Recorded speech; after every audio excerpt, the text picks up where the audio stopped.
આજે આપણે જીરું ખાખરા બનાવીશું. તો તે માટે મેં ઘઉંનો લોટ છે તે ચાળીને તૈયાર કર્યો છે. હવે આપણે તેમાં જીરું નાખી દઈશું. આખું જીરું છે. હવે આપણે તેમાં મીઠું નાખીશું સ્વાદ અનુસાર.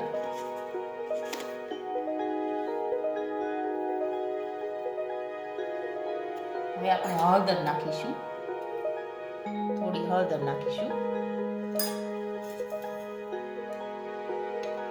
હવે આપણે મોણ માટે તેલ નાખીશું.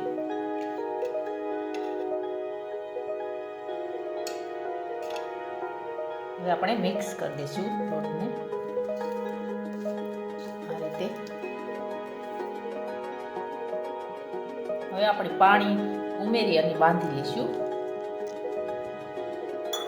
રોટલી કરતાં કઠણ રાખવાનું છે અને ભાખરી કરતાં થોડો ઢીલો રાખવાનો છે. હવે આપણો લોટ છે તે બંધાઈ ગયો છે. હવે આપણે તેલ નાખી અને કૂણવી લઈશું.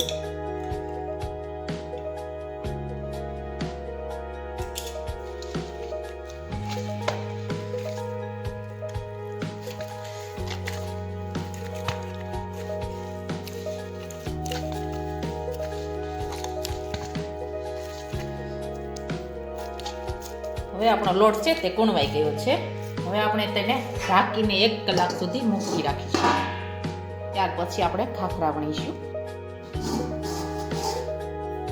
હવે આપણો લોટ છે તે એકદમ સરસ થઈ ગયો છે. હવે આપણે થોડોક મસળી લઈશું.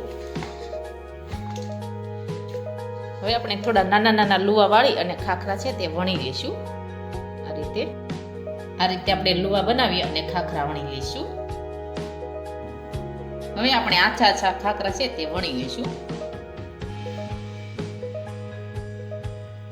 આપણે ઘઉંનો લોટ છે તે જ લીધો છે. હવે આપણે વણી લઈશું.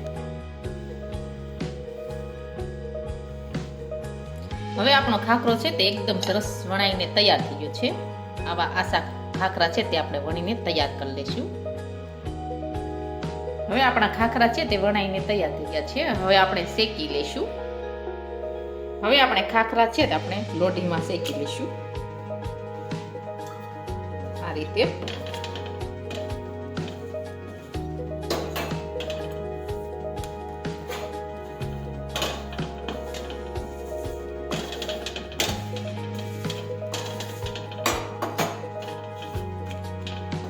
આ રીતે આપણે થોડા થોડા શેકી લેવાના છે. ફરી વાર આપણે શેકવા પડશે એટલા માટે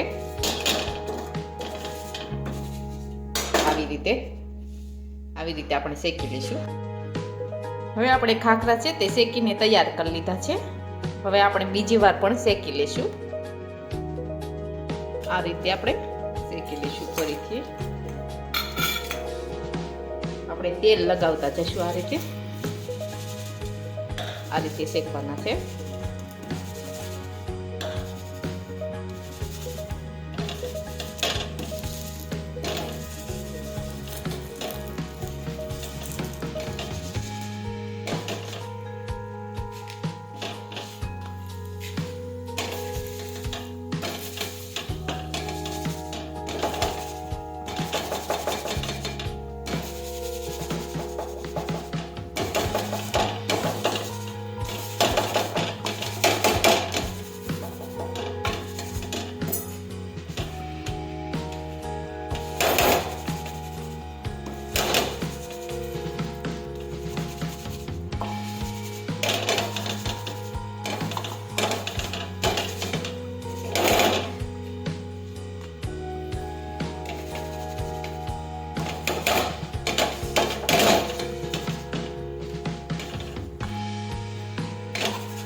હવે આપણો ખાખરો છે તે એકદમ સરસ શેકાઈને તૈયાર થઈ ગયો છે. આવી રીતના બધા ખાખરા છે તે આપણે શેકી.